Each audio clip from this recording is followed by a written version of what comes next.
And good evening, everyone, because it is time for the recap from Mercury. The last recap from Mercury? The show where we are done watching Gundam, The Witch from Mercury. We're talking about episode 24. May all blessings find their way to you, comma, I am wishing it. I'm Scott. It's a lot more elaborate than the final episode. I'm Chapman. The final I was in favor of the final episode. I liked it. But, I mean, you do you. Ooh. You do you. This episode is brought to you by RightStuff.com and the high grade 1144th aerial rebuild version. So this is $23 on pre-order right now. It's going to sell out fast. I don't know when it will be. I don't know when or how long you'll get a chance to have it.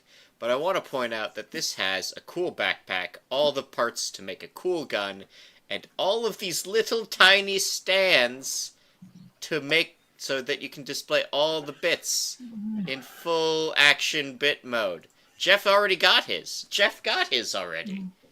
Buy this. Buy this. The Because if link. you don't buy it now, when it actually is available to buy, they'll be on it. Yeah, the link is in the description. Do get it while you can. Right, because it won't be there for long.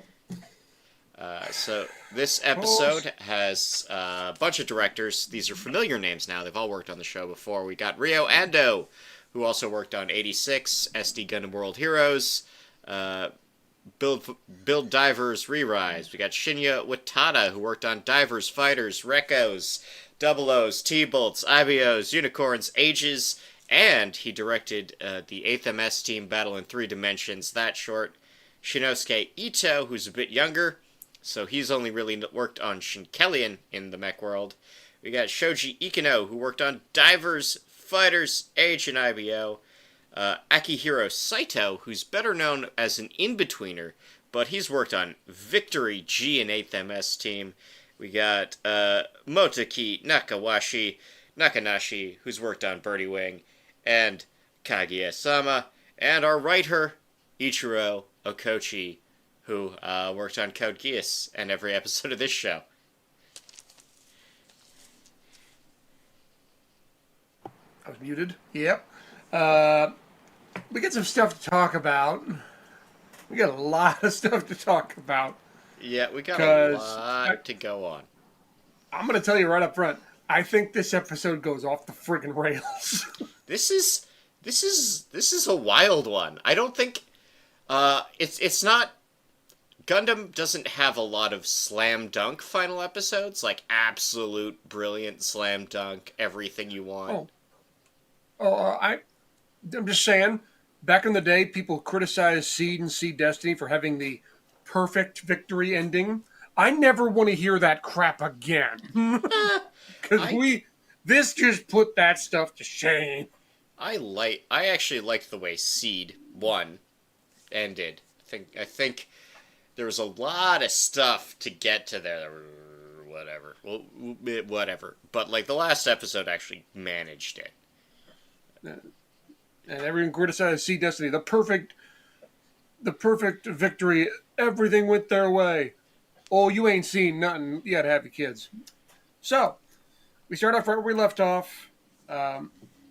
Ariel is completely trucked.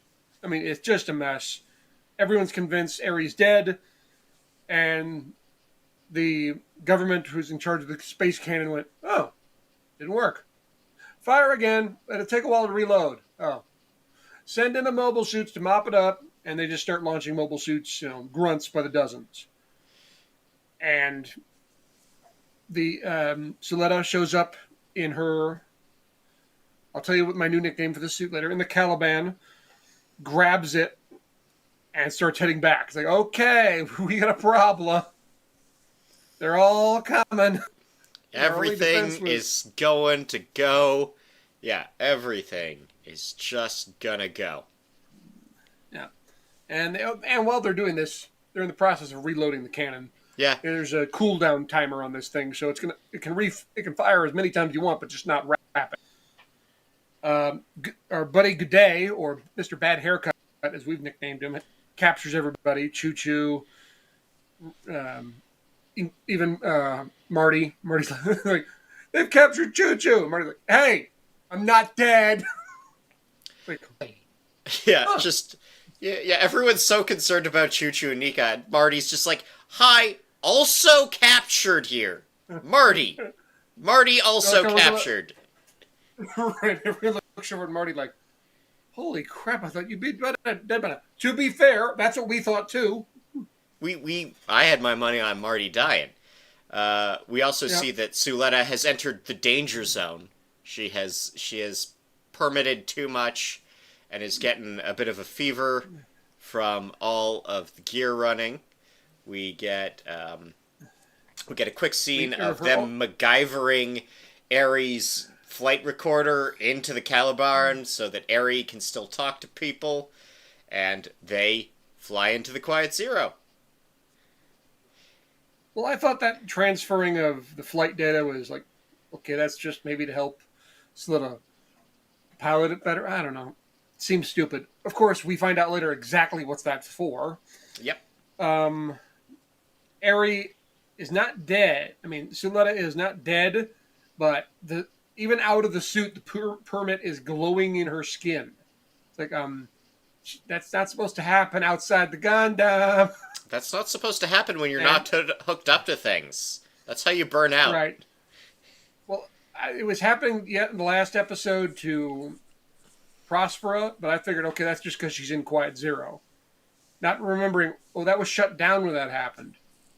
Oh no.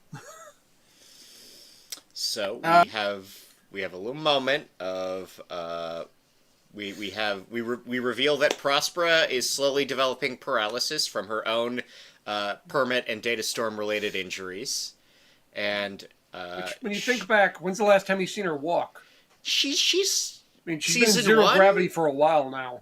The Raptor Aquarium episode, I think, is the last time you see her standing on her own 2 feet. The only time she was in, the only time she was in gravity was when she was on Earth, but she was in the aerial the entire time. She was sitting. Yeah. Right. So she's determined maybe she's to been just. paralyzed this whole time. So she just wants to fire up the Quiet Zero to all the way up, dial it all the way up to max, and Eri can be free, and she can be dead, and everyone can be happy. It is at this point that rather than hook the aerial up to Quiet Zero, Suletta just decides to crank the Caliban to 8, and she sees the data storm, and inside it is our old pal Elon 4. Yeah. That was, what? At first I thought, Elon 4 is the person in Quiet Zero who stopped everything? I believe he was. That's odd, but no, I believe he was the one who turned it off, yeah. We eventually find out Quiet Zero is basically a... Okay, let's just call it what it is. Quiet Zero runs on dead people. It's Everyone ghosts who's all the way down. Right, it's just a giant ghost suppository. That thing the Ghostbusters had in their basement in the movie, that's Quiet Zero, just bigger. Yeah, everyone who's ever been cooked up to a permit leaves a bit of them behind in the data storm. It's just that Eri is fully conscious and has agency inside it, and everyone else needs the Quiet Zero to manifest. We then get a scene where Eri and Elon and Suletta have a chat. And for the first time, somebody asks Suletta what she wants. Prospera's told her what to do. Eri has told her what to do. Bob and Mio just did what was best for her behind her back. And here we are. Alright, you're in the God Machine, lady. What do you want? And what does she say? I want to win. I want my family together. I want to us all to go home and be happy. Well, she's not the God mode yet. Because what happens next is Eri, who's apparently still alive, says, okay, transfers all the funnels over to her. The permit then starts glowing rainbow. We go full on rainbow bright. I'm like, okay, what? Apparently is the point she crosses permit 8 to 9, 10, or God knows whatever the heck she was at. At which point, right now, the unicorn and the double O at their peak, we're going, holy crap, what? I mean, this thing jumps the shark. Yeah, It all right. had other Gundams who are all the way back in the storage bin. It takes the two Gundams they have, they come out. What's left of the aerial reactivates. They all start performing some kind of weird seance thing. I don't know. Magical sparkle dust everywhere. And it just shuts down everything. At which point Neo has a bright idea. She's okay. This is all to destroy the Benrit group, or at least take it over in some respect. She just goes on national television and says, I dissolve it. I'm taking all the money and giving it all away to space, Earth. I'm dividing everything up. Nobody has any of this money anymore. At which point the pale grandmas realize they have just been completely screwed. Well, this is it. So there's a quick shot of Shadiq. That was the favor. The favor she asked for 2 episodes ago was not to get the Grassley gals out, not to do anything. It was for him to write up the paperwork that he confessed to everything that had gone wrong and drew up the documents to dissolve the entire group, distribute all the IP, all the cash to a bunch of Earth companies. And so there's no reason, in theory, there is now no reason for the Space Assembly League to fire the laser. The Pale Grandmas are freaking out. Elon Zero submits his letter of resignation, and if you squint and you can read it, it is in perfectly legible English, and it says, I have grown sick of you. I quit. Best wishes. Best wishes, Elon Karis. And he just nopes out of the building. Right. And on the back, if you flip it over, it says, fuck this shit, I'm out. Yeah. There's my one curse per episode. But no, yeah, he just basically goes, wow, she got you good. See ya. So, where are you going? Well, considering what she just did, the Pale Group is no longer in existence. Peace. Yeah, we get, and then, so the Quiet Zero goes off in full rainbow mode. Because there are 4 Gundams, they get to do way better than the end of Unicorn, and they shut down the solar ray. They press pause on all of the incoming mobile suits. Prospera, she gets activated so she can see everyone in the data storm, and everyone just talks her down. And I want to flash back to like 6 episodes ago when she was explaining to Mio, like, this is what I want. The voices of all my friends tell me to get revenge, and here are the voices of all her friends telling you, yeah, actually, you shouldn't get revenge. That's not what we're here for. This show has a theme about moving forward. You should move forward. You should do the show theme, Prospera. Right. Well, she sees her friends from the ship. She sees her mentor. She sees her husband. Then she sees Suletta, and I was convinced, Suletta's dead. Like, she's a ghost, just like all the rest. Suletta's not there. She's she's in the pilot seat, but she just got brain microwave. She's dead. I was 100% convinced, she's dead. That sucks. And I freely admit that they do a great job of putting up the emotional music and really hitting it. Aerie appears to her right behind her and says, Mom, turns around, or somehow all the magical stuff blows her helmet off. And I cried like a bitch. I freely admit it. She got to see her daughter one last time. That was bad. She got what she wanted. She got to actually see her daughter. And then Quiet Zero and all the Gundams turn into fairy dust. They just dissolve. That's when I'm going, wait, what? Not a... What? Like, in the moment it makes sense, but you pause and like, huh? Right. It works in the Physics. moment. It really does. But it's like, huh? I know. At the time, I was like, "Oh, that's neat." And then I started thinking about it. Whoa, we get a lot more of that because it's going to get weirder. I'm convinced at that point, Siletta's dead. We see body floating in space.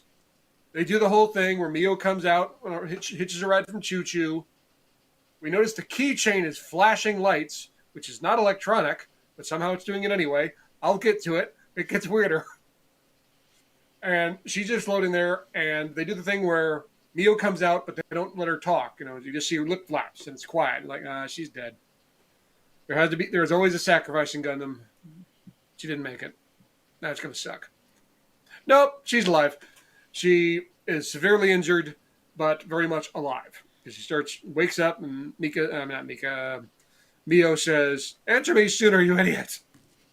Well, it's a nice bookend. We've got Mio coming to the rescue as she's drifting in space. We then cut out to a wide shot that is a recreation of the ending of F91. I don't know why they picked that one. I was expecting to pick First Gundam, but no, we get the this is just the beginning shot from F91 with with the demi barding and the little pod and everyone drifting in space, and theme song kicks in. Time skip 3 Epilogue. years. Time skip 3 years. Mika just got out of prison. She gets out So of jail. apparently she's been in prison for 3 years. She's got a Earth new House job is working though. in space. She's gonna figure things out. We've got an option for we've got an option that maybe Marty's gonna ask her out on a date. We got Choo Choo works in space on a space forklift with Ryoji. I don't know why they're partnered up. That does not seem like a great managerial decision. I don't know that if that ain't an odd couple, like sitcom waiting to be made. I don't know what is. Ryoji and Choo Choo working as space forklift drivers. The comedy writes itself. Well, we saw the bit. Right. I mean, just that all the time. Just every day. Alien 5 is going backpacking across Earth, trying to find all the spots that Norea drew. I literally wrote the same thing. Elon 5 backpacks across Earth. he runs into Hallelujah from Gundam 00. Yeah, hey, what's up? Just Hallelujah and Marie in Upper Mongolia. Mm-hmm. Hey. All right. What's up? Petra is alive. She has Gundam legs and is hanging out with her boyfriend. She looks better than I thought she would, from facially wise. Like she had a building fall on her. Yeah, like eye patch would not have been out of place, but no. I'm guessing perhaps plastic surgery is a lot better in the future. Little reconstruction she's fine. on the face. Yeah, she's fine. Outside, one whole leg is. Arm, one bottom half of the other leg is Gundam. Hey, if a building falls on me and I lose 2 legs and that's it, I'll take it. Yeah. Please don't test that theory. Not planning on it. No. Bob is now running the family business. Elon Zero works for him, as does Lucy. They're all kind of like a conglomerate together. Lucy. They are running the Lucy school. Is still a pain in the ass. They're running the school, which has new uniforms now. They have new uniforms. Spotted that, and we'll see probably a bunch of other things going on. But they run the school now, which is great because I don't think Elon or Bob actually graduated. At this point, hey, you survived. You graduate. Shadiq is in jail. He still hasn't gone to trial. Good to know that they're not 3 running years later. You haven't got to trial.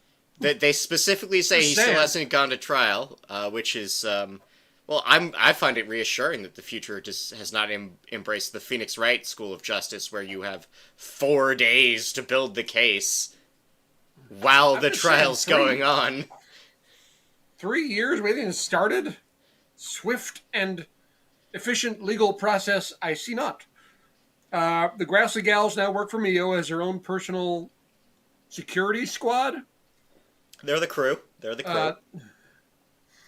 We see the Benrick group testifying before Space Congress.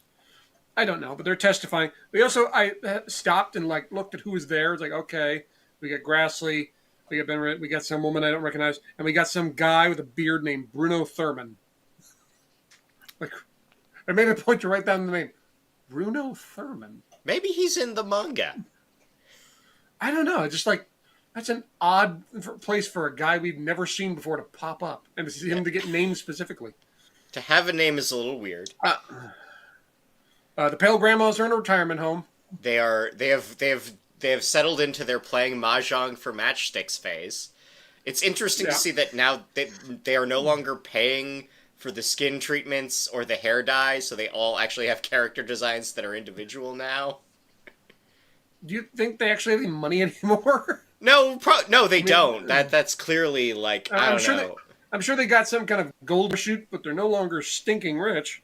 Yeah, that's like just the personal savings that was not tied up in the stock options. Right. But like this is probably not a great retirement home. We do see that Professor Bell, Miria, she's teaching now.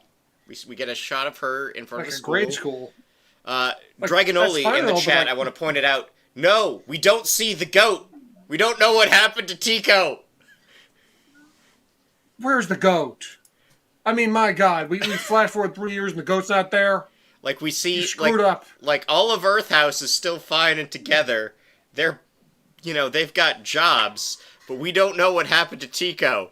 I assure you that my personal George Lucas cut will Photoshop him into the last scene, specifically the scene where he's walking and then gets cut off halfway through that bad composite. Right. That shot, I'm adding that to the ending for my own benefit. It's got to be...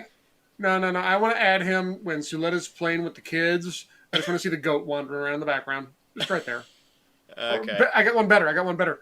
Suletta has hooked up the goat to Prosper's wheelchair, and he's acting as like the pulley. He's just dragging the wheelchair. We see that Miriam is doing something on Earth to try to improve things. We don't know what. They admit that things are only a bit better. A bit. Like, they admit this is not... Right. They didn't solve everything for Earth. We see Suletta has... Now we see her learning to walk again. She's severely injured. You can see scars on her face from the permit. And she can't walk. She can get around. She's using crutches. She's got braces, slowly, yeah. And she says, I'm slowly learning to walk again. So she's not probably going to be paralyzed for life, but it's not going to be a quick turnaround. And Ellie is a keychain. Yeah. I'm sorry, what? That's a bit... Now, and the best part is the explanation they give. Is like, I don't know how you're still alive. And Ellie's like, me neither. I have no idea I became a keychain. I'm like, what?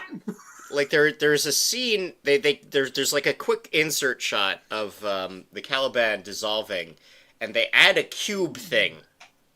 I don't know if that cube thing is Ares' memory core. Is the cube thing in the luggage? Is maybe just the keychain, just the interface? I don't know. That's confusing. I do notice that both Mio and Ellie have some kind of a thing attached to their back of their neck that allow them to talk to Eri at all times, and I guess to each other. So it's some kind of weird new cell phone. Yeah, like I think this is. I don't know. Maybe it's some kind of bridge thing. This might be a bit of a gunned comms device there. Yeah. I'm guessing it's a gun technology of some sort. Anyway, they're sitting on the hill talking. We see Prospera in a wheelchair, aging very quickly in 3 years. And you can tell, okay, there's hope for Suletta. She'll get back normal. And not Prospera now. It's going downhill quick. So she won't be around much longer, I'm afraid. And then Earth House shows up and says, oh, let's all go home. And it's all happy. And the credits. I'm like, what? I mean... I hate to say this, but the epilogue kind of annoyed me to the point it was like, no, Suletta should have died. Suletta shouldn't have to be a sacrifice in every Gundam series, and I think Suletta should have been this one. It would have been I sad and it would have sucked, but I think that's what it should have been. I mean, again, this has always been the Tempest. They've always signaled that. They've been signaling that the whole time. And the thing about the Tempest is that it's a comedy. It is a comedy. It ends with the two leads getting married. It ends with Prospero the wizard who wants revenge being talked out of revenge by his family and setting down his magic, destroying the instruments of his magic and letting it all go. This is kind of, and we even see a bit of this with, Bob and Lauda, where it's like Bob is ready to die, and it's like, no, that's stupid. Don't be stupid. Just move forward. Talk later. Figure it out later. I guess, but there's just something that kind of irked me with that. Like, okay, there's wrapping up everything up in a nice bow, and then there's wrapping it in gold foil, putting it on a stand, putting neon lights over it, setting off fireworks, and launching it out of a catapult. Like, okay, you may have overshot the mark there a little bit. And again, this is not my favorite ending of a Gundam show, and I'm not. I like it. It's nice. It's not. I like it more than IBO. I you know I it's just nice. It's yeah. A longer version of this show would probably really ramp up the stakes and keep the drama high, and maybe still have a happy ending. But for a 24 episode show, it ends on a nice note. It ends on a nice note. Yeah. I don't think they owe me 10 kabillion setting details or, a whole movie about Dawn of Fold dissolving or getting more radical or whatever. Yeah. Well, what freaks me out is two things. One, they seem to this reminds me a little bit of the end of Gundam X. Gundam X, the ending, they had a lot more planned, but they had to rush it because they basically got canceled. So it wraps up real fast. And the same thing happened here, but there's no way they canceled this. It was making them money. So this had to be planned from the get-go. I think they did plan it. I think they planned it for 24. Maybe they thought they were going to get 25, and the golf and holiday programming hosed them out of an episode or two. But I don't know. But this show always kind of had a modest goal. Sunrise set this up to be more modest. A more modest project because they're still coming off the plague years. They're still trying to sort out these things. Take a lot of time, and it takes a lot of effort to get everything set. So they're running a lot of more modest projects, and it just so happens that it was a freak success. It was ridiculously popular. It got a lot of attention everywhere. The kits sell faster than anything ever, and I think they're sort of. I genuinely think that someone at Bandai, who is the VP of Gundam, has to rethink what he's doing for the next 5 years, because this did well. They did it. I was going to say they set it up a way there's no real good way to do a sequel, but Gundam Wing did the same thing, and guess what? They made a sequel. Yeah, like there's an opportunity to dig up something that they have not, to pull something out. Either take one of the elements that has been left dangling, or introduce a new element that fits into any holes that are there, and we can have a movie. We can have a season 3. I think at this point, the thing we are for sure getting is a compilation movie. Probably 2. Oh, that's obvious. I'm sure they. Yeah, we're getting a compilation rework movie. That. Wing 0012 has in the chat has said, yeah, it's a shame we didn't see the wedding, and I'm like, it's 5:00 on Sunday in Japan.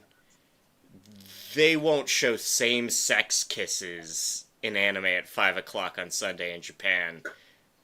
So I don't think they won't show heterosexual kisses at 5:00 on Sunday in Japan. Never mind, a lesbian wedding, which is still not legal over there. Well, that seems like something. If they did something like that screams compilation movie to me. The movie is absolutely. That's where they add that extra in. Yeah, that scene's definitely in the movie. Yeah, if they're going to show it anywhere, that's where it's going to show up. But yeah, like I said, I'm conflicted. I liked the ending a lot. even if it was a little crazy and over the top and overpowered, the rainbow Caliban goes to the top of the god suits.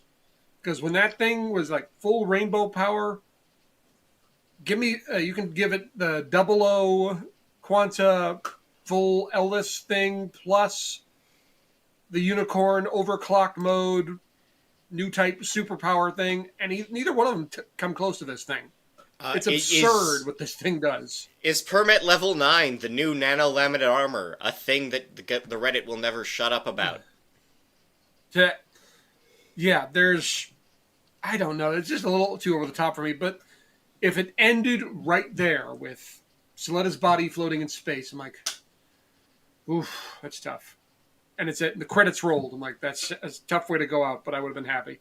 The epilogue just kind of like, okay... She's a keychain? How does that work? The keychains weren't even electronic.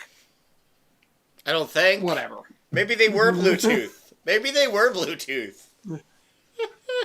Either way, I'm just saying you couldn't store her anywhere else but a Gundam, but now you can store her a keychain the size of a quarter. I think she is in the luggage. I think that's like that is part of the Elfrith flight controller. 42 Saber, Moonlight Butterfly wins everything. We know that. Okay, yeah, but Moonlight Butterfly just destroys everything. That we know that. We love that. That's why we shouldn't have versus threads, because we have the Moonlight Butterfly. Yeah, just kind of it's the trump card. But yeah, I am. Hey, it's me. I want a master grade of every one of those 4 kits we got at the end. I want a master grade of the Schwartz set, because the Schwartz set is just, oh my god, I love that suit.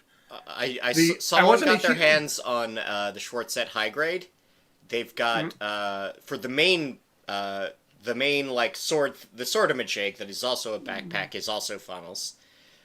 Those are stickers, but they're like the funky plastic ones from the MGEX. Ooh. Gimme. I want that.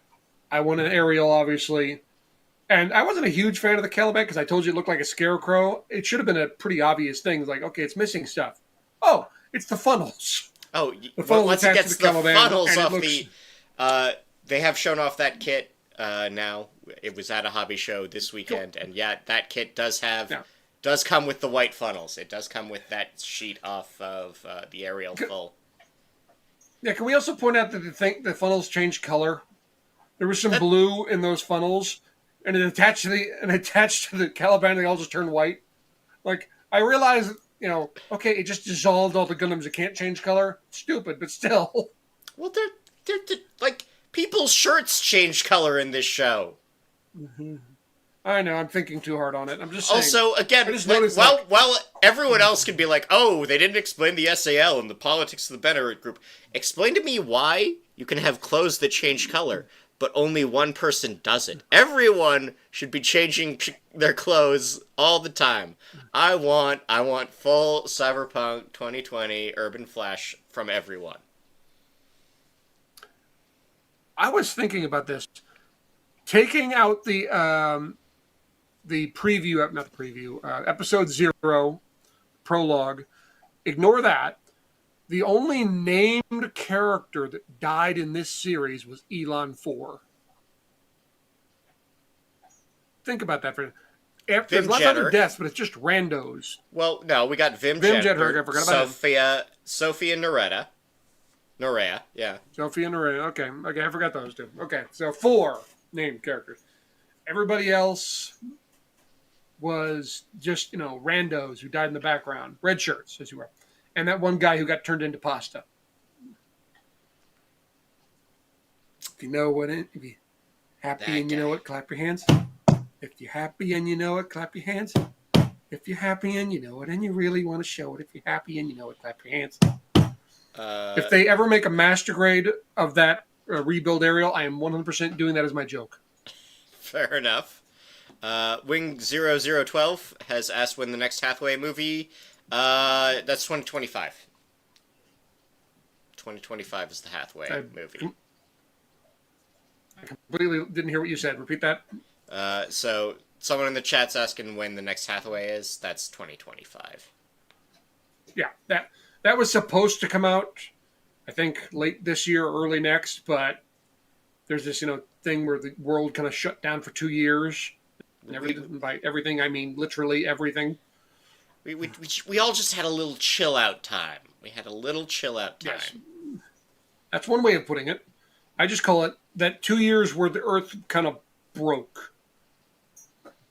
Like everything just kind of didn't work for a while. Yeah. Yeah. Final thoughts on the series as a whole. I will give it credit for doing one thing no Gundam show has ever done. Every Gundam show overstays its welcome. Every Gundam show is about between 5 and 10 episodes longer than it needs to be. This is the only show it's like it left you wanting more. Now that there's more questions I have, there's more things I want to know about this little universe. There's more. Oh, it's over. Huh. I mean, even Gundam X, which I mentioned got canceled early, which I didn't think was fair, but that you could have cut out a couple episodes in season 1 that were there for filler. Yeah, only a couple, mind you. Well, like Gundam X is the closest thing to come to. Like, Gundam X is arc driven, so it's like the new type Dolphin arc doesn't pay off at the end the way the other arcs do. So yeah, that can be shorter. Like that's it. Like it doesn't tell us much about the characters. It doesn't pay off later. So yeah, that's one you can trim down. Do not knock the new type Dolphins. New type Dolphins were like the third best thing in that entire series. I mean, I just watched those episodes recently with my wife, and it's like they're good episodes. Actually, they're good episodes that they ramp up really nice. But it's like, oh man, remember the '90s when we were a little too into dolphins? Yeah. Then I watch the Discovery Channel and I find out how dolphins actually are, and you're like, ew. Yeah. It's like, dolphins it's a darn good thing they aren't new types. Anyway. Don't go on National Geographic YouTube and ask, why are dolphins the worst? Just don't, please. Anyone watching or listening, just don't do that. Don't do that. I warn you at a time. At the end of it all, this show's nice. Like, it really sold me on all of the characters. All of them. And that doesn't happen often. Right? Like, Zeta, Katz, Rosemi. Yeah. Well, I can't... That's another thing. Every Gundam series has at least one character you just despise. It's like, get off the screen. I don't like you. You're annoying. I really can't think of anyone in this series... Even like the people who are supposed to be Lauda, like Lauda, right? Who is absolutely just the worst. Yeah, he comes off all right. Or Marty, he's there for comedy relief. Marty was there for comedy relief, and I'm like, I like Marty. I'm not sure why I like Marty, but I like Marty. Like, he seems to be the one straight guy in this whole place. Lauda's got like this incel needy energy, and then, you get to the last episode, it's like, I have yet to forgive you. But if you can't bring my brother back, I'm really extra not forgiving you. And I'm like, alright. No. Some points there. Luis Rosa says that 8th MS Team does not overstay its welcome. Yes, 8th MS Team is a fantastic, wonderful 11-episode show. It's a wonderful 11-episode show. That is a team is a mini series. I don't even count it as a show. It's 11 episodes, and even it has a weird ending. Jeff, I am alluding to the fact that episode 12 is bad. I know. we don't talk about it. There's a reason they never aired it in the U.S. In the U.S. version, on the DVD, you get it. On Cartoon Network and on Toonami, they didn't air it. They knew it was crap. That was a mini-series. Just like Rocket and Top Gundam were mini-series. They're not don't even think they aired in Japan until like a few years back. You had to buy them on DVD. That's the only way I got them. Yeah. Or VHS back in the day for you for you youngins. Hey, if you bought Stardust Memory on tape the first week, you got a ticket to CF91. Then you had to buy Stardust Memory Episode 1 on tape again because that version was 3 minutes longer, and also the first 2 episodes were on one tape. You had to buy it twice and a movie ticket. Damn you, Japan. I want to point out that the Seed movie is released on a roadshow model, not general theatrical. Oh. Those tickets are going to be a lot, and they're going to sell you a lot of extras. It's going to be a great time. Okay. Yeah, I almost screwed up my ending here because I was going to say, I'm waiting for you to say, maybe they'll announce a sequel movie. I'm like, no, they already announced the movie. They announced it the same day that Witch Mercury and ladies and gentlemen, boys and girls, I told you so. Somebody put a big neon sign over my head that says, I was right. Who's big, hairy, awesome, and got 2 thumbs and was right about the Gundam Seed movie for almost 20 years? This guy!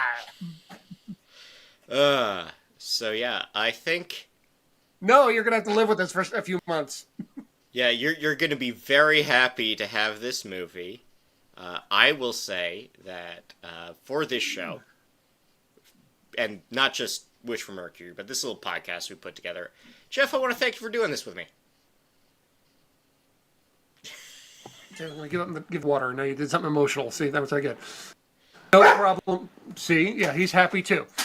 I want to thank Charlie for being mostly a good boy during all this. Mostly.